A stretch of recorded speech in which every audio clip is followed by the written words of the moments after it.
पंजाब के पूर्व डीजीपी मोहम्मद मुस्तफा और उनकी पत्नी पूर्व मंत्री रजिया सुल्तान पर बेटे की हत्या के आरोप में एफआईआर दर्ज हो चुकी है। दरअसल 16 अक्टूबर को अकील अख्तर की मौत हो जाती है और इस पूरे घटनाक्रम में, इस पूरे हाई प्रोफाइल केस में अब पॉलिटिकल कनेक्शन भी सामने आ रहा है। इतना बड़ा केस जहां पर अकील अख्तर का एक वीडियो सामने आया जिसमें वो अपने पिता पूर्व डीजीपी मोहम्मद मुस्तफा पर आरोप लगाता है कि मेरी पत्नी के साथ में मेरे पिता के नाजायज संबंध थे।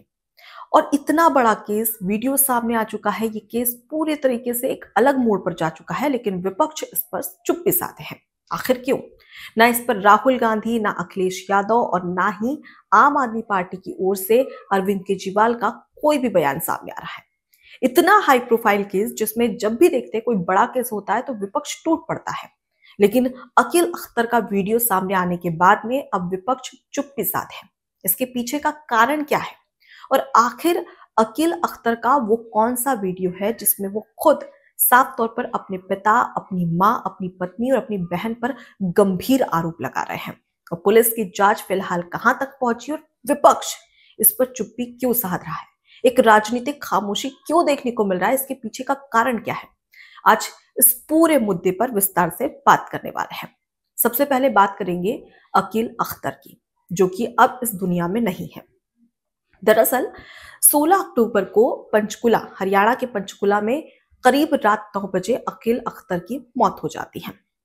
अब मौत होने के बाद में जैसे इसकी खबर परिजनों को पता चलती है, पूर्व डीजीपी मोहम्मद मुस्तफा, उनकी पत्नी, बेटी और उसके साथ ही साथ मां को पता चलती है, तो वो सब वहां पर पहुंचते हैं। और उनके परिवार के अनुसार ये बताया जाता है पुलिस को कि जब हम पंचकुला स्थित उनके घर पर पहुंचे तो अकील अख्तर बेहोश था और उस दौरान उसने ओवरडोज ले लिया था दवाइयों का, जिसके कारण उसकी मौत हो गई। ऐसा कारण परिजनों की ओर से बताया जाता है, यानी कि मोहम्मद मुस्तफा जो कि पूर्व डीजीपी है, उनकी ओर से बताया गया कि मेरे बेटे की मौत ऐसे हुई है। उसके बाद में पुलिस पूरी जांच करती है, पोस्टमार्टम करती है और उसके बाद अकील अख्तर की के शव को सहारनपुर जो कि पूर्व डीजीपी का घर है और जन्म स्थल है, वहां पर ले जाया जाता है। उसके बाद अकील अख्तर को दफना दिया जाता है, यानी कि सुपुर्दे खाक किया जाता है। अब इस बीच में सब कुछ क्लियर हो चुका था कि दवाई का ओवरडोज लिया था, जिसके चलते अकील अख्तर की मौत हुई है। लेकिन अचानक से एक वीडियो सामने आता है और इस वीडियो से स्पष्ट होता है कि जो केस था वो कोई दूसरी ही दिशा में जा रहा था। और फिर उसके बाद में अकील अख्तर जो कि इस वीडियो में बात करते हुए, बोलते हुए नजर आ रहे हैं। दरअसल ये जो वीडियो है वो 27 अगस्त का बताया जा रहा है, जो कि अकील अख्तर ने खुद रिकॉर्ड किया था। और आपको ये भी बता दें कि इस पूरे केस में जो पूर्व डीजीपी है मोहम्मद मुस्तफा, उनका पड़ोसी है शमशुद्दीन, उनकी ओर से गंभीर आरोप लगाए जाते हैं और ये कहा जाता है कि अगर ये वीडियो पहले आ जाता तो शायद उस बच्चे की जान बच जाती। और इसमें मोहम्मद मुस्तफा और उनकी पत्नी रजिया सुल्तान भी जिम्मेदार है और ये सभी की साजिश के चलते उस बच्चे की मौत हो गई या उस बच्चे की जान चली गई, ये कहना है मोहम्मद मुस्तफा के पड़ोसी का। जब इसको लेकर मोहम्मद मुस्तफा से बात की जाती है, पूर्व डीजीपी से बात की जाती है, तो वो ये कहते हैं कि जो शमशुद्दीन है जिसने बयान जारी किया है वो हमारा पड़ोसी है ही नहीं, बल्कि उसके ऊपर तो करोड़ों का फ्रॉड है और वो मेरे खिलाफ साजिश रच रहा है। तो इस पूरे घटनाक्रम में ये सब निकलकर सामने आता है। लेकिन बात करेंगे अकील अख्तर की उस वीडियो का, जो कि 27 अगस्त को सोशल मीडिया पर थी और जो अब काफी ज्यादा वायरल हो रही है। आखिर उस 16 मिनट में अकील अख्तर ने ऐसा क्या क्या कहा है जिसके तहत ये पता चलता है कि मोहम्मद मुस्तफा, रजिया सुल्तान और उसके साथ ही अकील अख्तर की पत्नी और बहन सभी जिम्मेदार हैं। ये वीडियो उस ओर इशारा करता है और पॉलिटिकल कनेक्शन का भी। और विपक्ष इस पर चुप क्यों है, इस पर भी। दरअसल अकील अख्तर एक वीडियो बनाते हैं 27 अगस्त का वीडियो, जिसमें वो सबसे पहले ये कहता है कि मैं ये वीडियो इसलिए रिकॉर्ड कर रहा हूं ताकि मेरे पास में रिकॉर्ड्स अपने रहें। मुझे यहाँ पर आरोपी बनाया जा रहा है, मुझे झूठे केस में फंसाने की साजिश रची जा रही है और ये कोई और नहीं बल्कि मेरे पिता खुद ये कर रहे हैं। और इसके पीछे का सबसे बड़ा कारण ये है कि जो मेरी पत्नी है उसका मेरे पिता के साथ में अवैध संबंध है। यानी कि पत्नी मेरी है, लेकिन शादी जो हुई थी वो मेरे डैड से हुई थी, यानी कि मोहम्मद मुस्तफा जो कि पूर्व डीजीपी है, उनके साथ में शादी हुई थी। इस वीडियो में जिक्र कर रहे अकील अख्तर खुद अपने पिता के खिलाफ ये बात कह रहे हैं। इसके साथ ही उन्होंने ये भी कहा कि इस पूरे घटनाक्रम में, इस पूरे साजिश में मेरी माँ और मेरी बहन भी इन दोनों का साथ दे रही है। मैं जब अपने ड्रेसिंग के पास गया तब मुझे पता चला कि वहां पर मेरी पत्नी और मेरे पापा, मेरे डैड दोनों साथ में थे। मैंने दोनों को साथ में पकड़ लिया। इस दौरान वो भाग गया, यानी कि जो उनके पिता हैं, पूर्व डीजीपी है, वो वहां से भाग गए। अब इसके बाद में ये भी कहा जा रहा है कि मैंने अपनी बहन और माँ रजिया सुल्तान जो कि पूर्व मंत्री है, उन्हें मेरे डैड के कमरे में बातचीत करते हुए सुना, जिसमें वो ये बोलते हुए नजर आ रही थी कि इसका कुछ करना पड़ेगा, नहीं तो ये हम पर भारी पड़ सकता है। जिसके बाद में उसकी माँ कहती है कि पहले इलेक्शन हो जाने दो, उसके बाद में इसे ठिकाने लगाते हैं। इस तरीके की बातें वीडियो में अकील अख्तर कहता हुआ नजर आ रहा है। उसके बाद वो ये भी कहता है कि मुझे एक रिबेल सेंटर भेज दिया गया, जहां पर मैंने कोई नशा नहीं किया, कोई बीमारी नहीं थी, उसके बावजूद भी मुझे पागल करार देकर, मुझे नशेड़ी करार देकर मुझे रिबेल सेंटर भेज दिया गया। जब मैं वहां पे पहुंचा, लोगों से अपनी भावनाएं शेयर की, अपनी फीलिंग्स शेयर की, और इस बात की जानकारी मेरे पिता को लगी, जिसके बाद मुझे वहां से बाहर निकाल लिया गया, मुझे घर वापस लाया गया।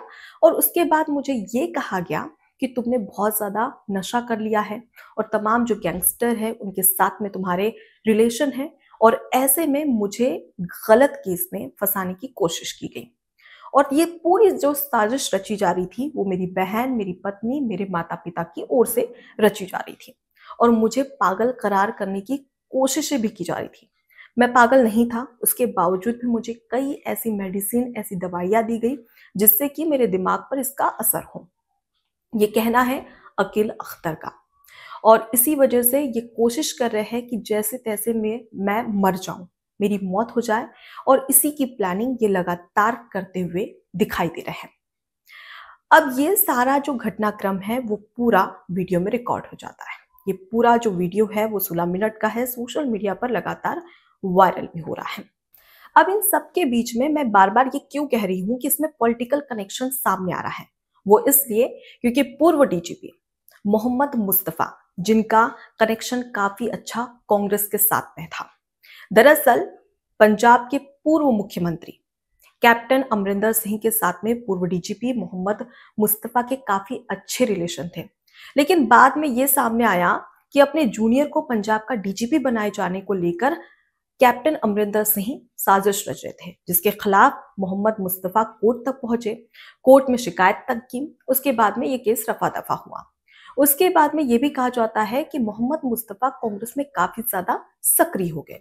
सक्रिय होने के साथ ही साथ नवजोत सिंह सिद्धू से इनका काफी अच्छा रिलेशन, कनेक्शन बन गया, और उसके बाद में ये सलाहकार भी रहे। इससे स्पष्ट होता है कि कांग्रेस का एक अच्छा खासा कनेक्शन मोहम्मद मुस्तफा के साथ में था। अब बात करते हैं अकील अख्तर की मां की, जो कि पूर्व मंत्री रह चुकी है कांग्रेस के कार्यकाल में। जी हाँ, कांग्रेस की जब सरकार थी तब रजिया सुल्तान पूर्व मंत्री रह चुकी है। उसके बाद हाल ही में 2022 में पंजाब में विधानसभा चुनाव हुए। इस दौरान रजिया सुल्तान को कांग्रेस की ओर से प्रत्याशी बनाया गया, और प्रत्याशी बनाने के साथ साथ उन्होंने चुनाव लड़ा, लेकिन वो बाद में चुनाव हार गई।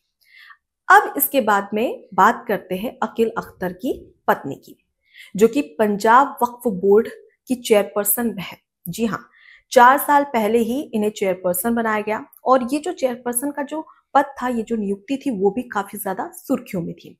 वो इसलिए क्योंकि पंजाब चेयरपर्सन जो है, पंजाब वक्फ बोर्ड की चेयरपर्सन, वो 1 महीने से उसकी जो सीट थी वो खाली थी, लेकिन अचानक से शनिवार को अकील अख्तर की जो पत्नी है, उन्हें यहाँ पर चेयरपर्सन के रूप में नियुक्त कर दिया जाता है। उसके बाद में काफी ज्यादा सुर्खियां ये उठी कि आखिर जिस दिन ऑफ था, जिस दिन छुट्टी रहती है, उस दिन ही पंजाब वक्फ बोर्ड का चेयरपर्सन क्यों बनाया गया। तो अब आपको बहुत ही अच्छे से ये पूरा कनेक्शन साफ हो गया होगा। चाहे हम बात करें मोहम्मद मुस्तफा पूर्व डीजीपी की, उसके अलावा रजिया सुल्तान अकील अख्तर की मां और पत्नी, जो कि पंजाब वक्फ बोर्ड के चेयरपर्सन है। तो इन तीनों कनेक्शन से साफ होता है कि कांग्रेस से एक तरीके से सीधा संबंध था। लेकिन सवाल ये उठता है कि आखिर विपक्ष इस पे क्यों खामोशी छाए रख रहा है? आखिर विपक्ष इस पर अपनी बात क्यों नहीं कह रहा है? विपक्ष का कोई बयान क्यों नहीं सामने आया? अकील अख्तर को न्याय मिलना चाहिए, भले ही वो इस दुनिया में फिलहाल नहीं है, लेकिन अकील अख्तर अब भी कहीं ना कहीं, और अकील अख्तर के साथ ही उनके जितने भी करीबी है, ये चाहते हैं कि अकील अख्तर को न्याय मिले, क्योंकि जो जिम्मेदार है, जो आरोपी बनाए गए हैं, उसके खिलाफ केस दर्ज हो चुका है और अब उन पर कार्रवाई करने की बात, जांच करने की बात यहाँ पर कही जा रही है। लेकिन इसी बीच पर विपक्ष की खामोशी आखिर क्यों?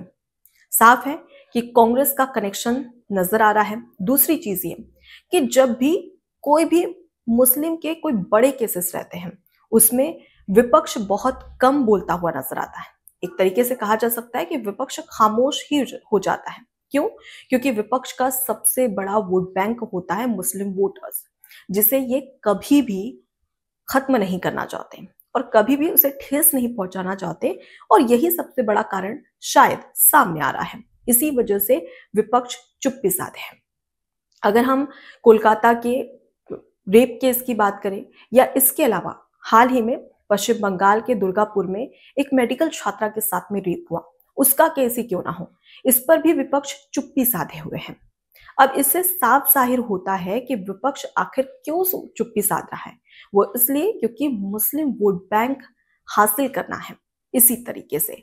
और सबसे बड़ी बात कि विपक्ष इसलिए भी यहाँ पर बयान नहीं दे रहा है या जांच करने की बात नहीं कह रहा है, वो इस कारण से क्योंकि यहाँ पर कांग्रेस का सीधा सा कनेक्शन नजर आ रहा है। अगर ये केस हाई प्रोफाइल है, जांच होगी मोहम्मद मुस्तफा और पूर्व मंत्री रजिया सुल्तान उनकी और उसके साथ ही अकील अख्तर की बहन और पत्नी पर, तो इससे कहीं ना कहीं कांग्रेस पार्टी जो है वो सवालों के घेरे में आ जाएगी। और शायद यही वजह है कि लगातार विपक्ष इस पर चुप्पी साधे है।